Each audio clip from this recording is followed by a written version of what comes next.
Yo guys, it's Kuya Vic ng Budget Tech. Welcome back to the channel. Nakagamit na ba kayo ng mousepad na glass? Kasi kung hindi pa, yan ang pag-uusapan natin sa video na to. At pinadalan tayo ng Zenith pads ng kanilang kauna-unahang glass pad under the Zen 1 Pro series. Tawag dito is Kai Hime. So mahilig talaga sila sa Japanese team. This one is a limited edition. Ito yung first glass pad nila in celebration ng kanilang 5th year anniversary as a local gaming brand.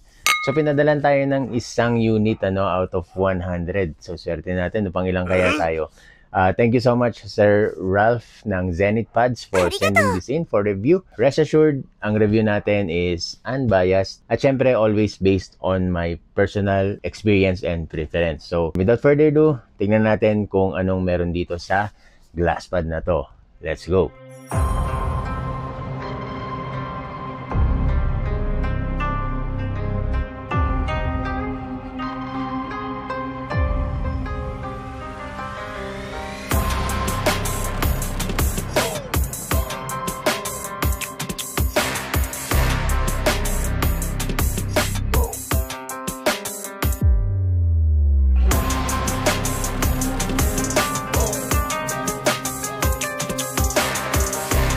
So after nyong sukatin ang inyong desk, gusto nyong gagawin is tatanggalin nyo yung covering nyo, yung plastic, para dumikit siya sa lahat ng surface. Pero mas maganda to kung wala kayong desk mat. Lagay na natin para hindi siya magiging magalaw. Alright, so ito na yung setup natin. So kung makikita nyo, nakapatong ito sa aking desk mat. And then makikita nyo dito, nakapatong ang aking keyboard. So okay lang yan, make sure yung rubber ng inyong keyboard ay nakapatong. So wag yung contact na plastic or mismong kung bakal yung gamit nyo, iwasan yung ilagay ng walang rubber. Kasi yun yung pinaka-iningatan natin sa glass pad kasi obviously it's a glass, it's a breakable, it's fragile. So, pag-usapan natin yung design niya. This one is designed by Seth Saparita ng Delta 9.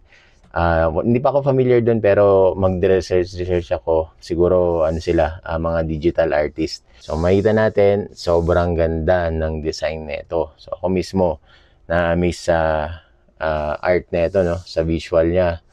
Sobrang goods na goods, very aesthetic, and at the same time bagay na bagay siya sa mga dark na setup, na desktop. And ang specification pala nito guys is 42 by 49 centimeters ang kanyang size, at ang kanyang thickness is around 4 millimeters, which is the usual. May mga mas manibis pa pero mas gusto ko yung mga ganito para sakto lang yung kapal, hindi ganun kabilis mabasag And ang surface nito is, since glass siya, pero kung ihimasin yung ganyan, medyo rough siya, which is normal kasi pag rough ang surface, the more na mas mabilis ang friction. Okay, yan So ganyan kabilis guys.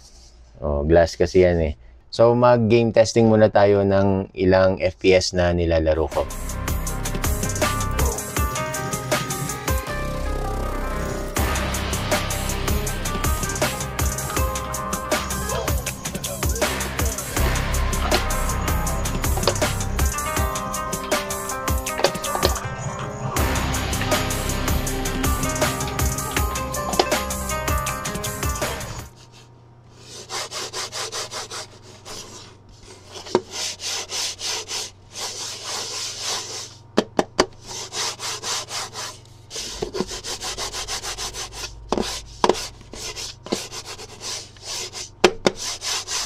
Alright, for my personal recommendation, kung first time nyong gagamit ng glass pad, well, ito dapat pag-isipan nyo kasi sabihin na natin mga glass pad halos pare-parehas lang yan ng surface, ng size, ng thickness, pero magkakatalo yan sa brand and sa design niya. So this one, like I said, is a limited edition, 100 units produced only.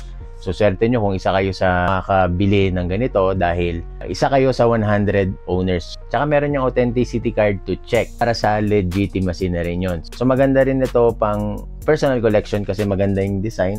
Pwede siyang ipang backdrop or pang display. Huwag nga lang masisira. And for my personal experience, ang glass pad is the fastest surface sa lahat ng gaming mousepad na natry ko. And sa una, medyo weird Pero muscle memory, syempre, tsaka dapat tama yung setup nyo. Like yung mouse skates, dapat pwede siya sa glass. Tsaka wag kayong gagamit ng arm sleeves para at least stable pa rin ang inyong kamay.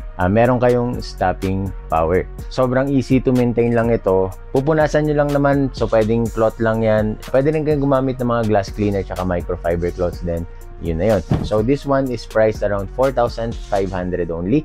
Nabibili ito sa kanilang website, zenithpads.com.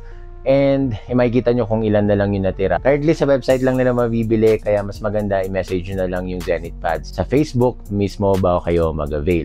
And of course guys, kung meron na kayo nito, make sure na wag nyo itatapon yung box kasi yun yung storage niya. So wag nyo itatapon yan, ilagay nyo lang dun. Maganda rin naman yung design, pares lang dito eh. And that's just about it. Kung nakatulong itong video nito, please hit like and comment. At mag-subscribe na rin kayo. And don't forget to like and follow Budgetech sa Facebook. And feel free to DM me there kung sakaling may katanungan kayo. Alright? Thank you so much, Zenith Pads, sa pad na ito. And GG.